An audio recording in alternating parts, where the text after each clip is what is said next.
Look, Bumble knows you're exhausted by dating. All the must not take yourself too seriously and 6'1" since that matters. And what do I even say other than hey? Well, that's why they're introducing an all-new Bumble with exciting features to make compatibility easier, starting the chat better, and dating safer. They've changed, so you don't have to. Download the new Bumble now.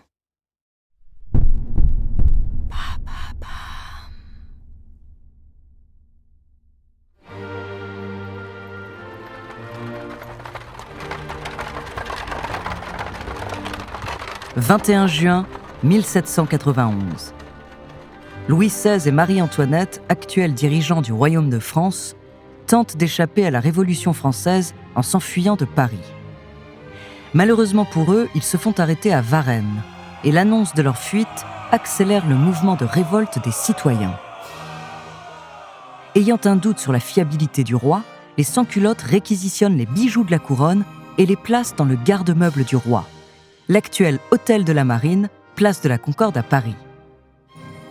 C'est lorsqu'un inventaire des joyaux est rendu public que de nombreux brigands décident de prendre le bâtiment d'assaut jour après jour. Parmi eux, Cadet Guillot Lordonné, lui qui n'est pourtant qu'un simple voleur, va réaliser le vol le plus remarquable de cette période.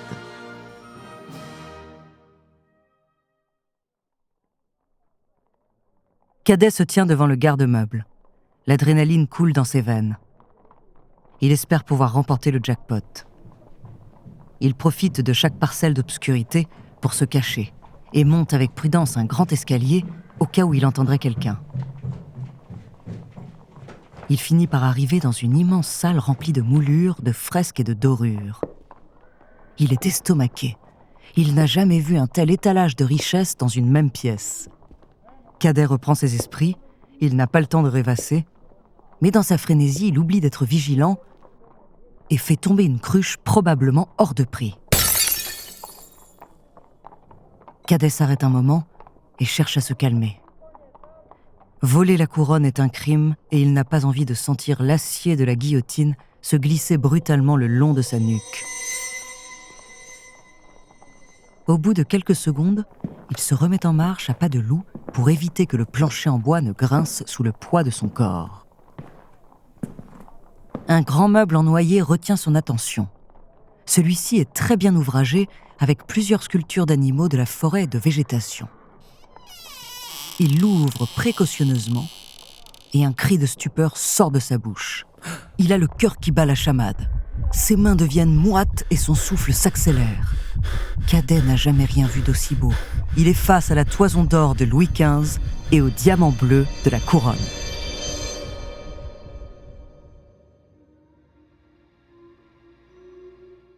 Bonjour, ici Andrea, bienvenue dans True Story. Dans cet épisode, je vais vous parler de la disparition d'un emblème de la couronne de France. Pierre précieuse maudite, qui a marqué 3 siècles d'histoire, elle a aussi apporté de l'inspiration à de nombreux artistes, dont James Cameron, pour son film Titanic. Son nom, le diamant bleu de la couronne. De son vol à la malédiction qui l'entoure, découvrez sa True Story.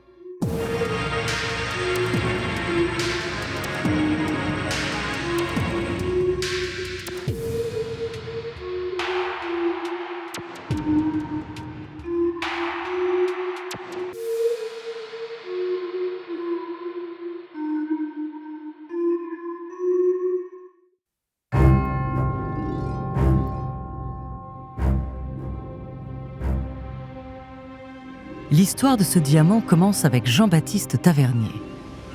Véritable aventurier, il parcourt le monde entier, de l'Europe jusqu'en Asie, en passant par la Perse et Constantinople. En 1668, Tavernier revient de son 6e voyage en Inde avec des sacs remplis de diamants purs acquis dans le sultanat de Golconde. Il se précipite au Louvre pour montrer sa somptueuse collection à l'actuel roi de France, Louis XIV. Le roi est émerveillé par toutes ces marchandises. Devant lui se trouvent plus de 1000 diamants de toute taille et de toute forme. Il va alors lui acheter tous les plus gros diamants qui lui sont proposés, dont un diamant d'un bleu remarquable qui deviendra célèbre sous le nom du diamant bleu de la couronne de France.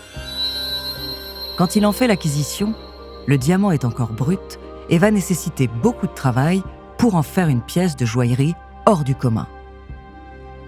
Pour cette tâche délicate, Louis XIV va confier son précieux diamant au meilleur joaillier de la cour, Jean Pitan, qui mettra 2 ans à mettre au point le dessin du joyau et 1 année de plus pour effectuer la taille.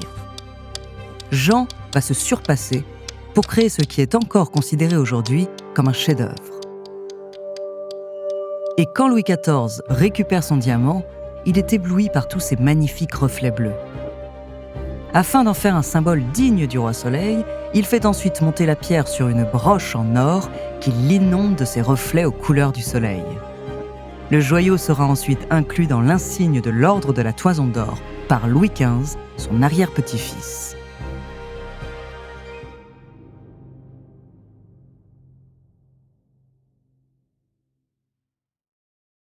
« 40 ans plus tard, nous retrouvons Cadet au milieu du garde-meuble.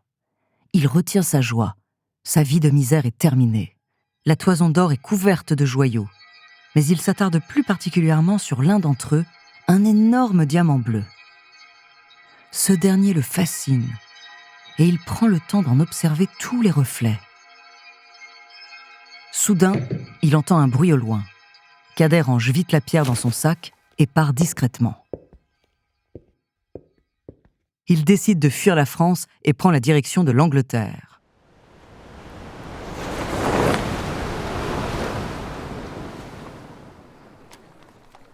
Une fois arrivé là-bas, il n'a qu'une idée en tête, revendre son butin et profiter de la richesse. Mais sa fortune ne sera que de courte durée. Alors qu'il a déjà vendu le diamant bleu et qu'il essaye de vendre le reste de la toison, il se fait dénoncer par des monarchistes français réfugiés à Londres et finit sa vie dans un cachot. Mais la trace du diamant bleu s'arrête ici. On suspecte alors que la pierre a été retaillée pour échapper aux soupçons. On la retrouve 20 ans après, de qualité égale mais plus petite que le diamant bleu de la couronne.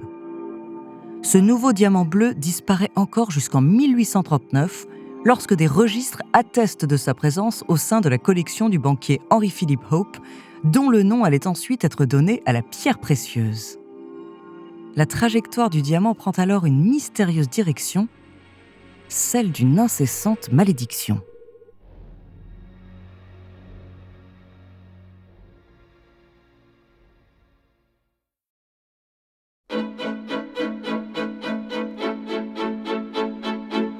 Nous sommes un soir de 1910 dans l'hôtel Bristol. Pierre Cartier, l'actuel possesseur de Hope, le diamant bleu de la couronne, retrouve Ned et Evelyn Walsh McLean, un jeune couple de milliardaires américains. Le précieux bijou est soigneusement emballé à ses côtés et ce soir, il compte bien impressionner les 2 étrangers en vacances en France et leur vendre le joyau. Ces 2-là sont de bons clients. Il leur a vendu quelques années plus tôt un diamant de 94 carats. Mais la vente de ce soir est particulière. Le diamant bleu est magnifique, bien sûr, mais il est aussi chargé d'une histoire sombre et mystérieuse. Plutôt que de s'en effrayer, Pierre décide de jouer de cette particularité pour séduire le jeune couple. Il commence par retracer toute l'histoire du diamant, de Tavernier à la Révolution en passant par le Roi Soleil. Il raconte comment le diamant change de forme pour échapper à l'État français, puis il s'attaque à la malédiction qui semble suivre ses propriétaires. Un soir, par exemple, dit-il, un voleur s'est enfermé dans un temple en Inde. Son but était de dérober le diamant qui ornait alors le front d'une grande statue en or dédiée à une déesse locale. Un diamant réputé d'une taille et d'une pureté hors du commun, mais surtout d'une couleur exceptionnelle. Le voleur parvient à s'en emparer, mais il ne fallut que quelques instants pour que la malédiction s'abatte et que ce dernier se retrouve foudroyé une dizaine de mètres plus loin. Depuis ce jour, le diamant est réputé porteur de malheur à tous ceux qui l'approchent. Cette première histoire et celles qui s'ensuivent semblent avoir l'effet escompté. Evelyn est subjuguée et se vante même de ne pas être sensible à ce genre de malédiction. Les objets maudits sont pour moi signe de chance.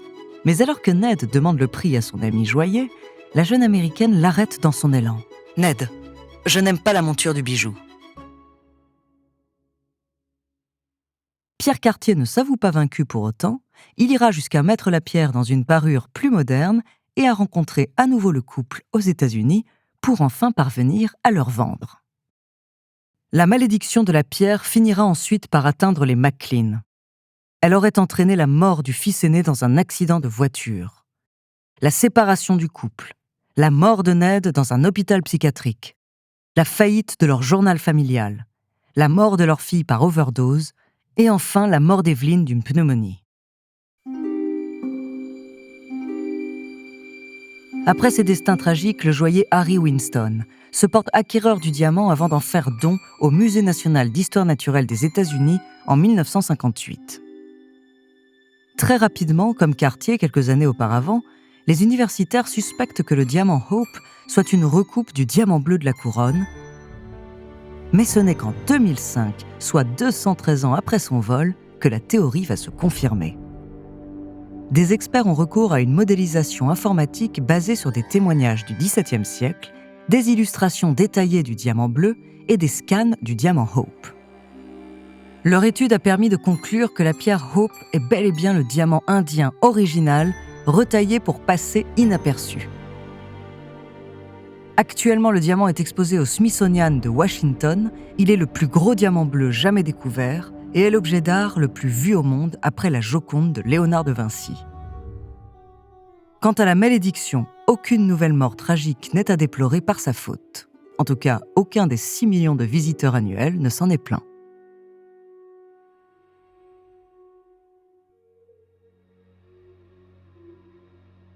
Merci d'avoir écouté cet épisode de True Story. Dans le prochain épisode, je vous parlerai d'un entrepreneur et d'un milliardaire américain qui défraie les tabloïds. En attendant, si cet épisode vous a plu, n'hésitez pas à laisser des commentaires et des étoiles sur vos applis de podcast préférés.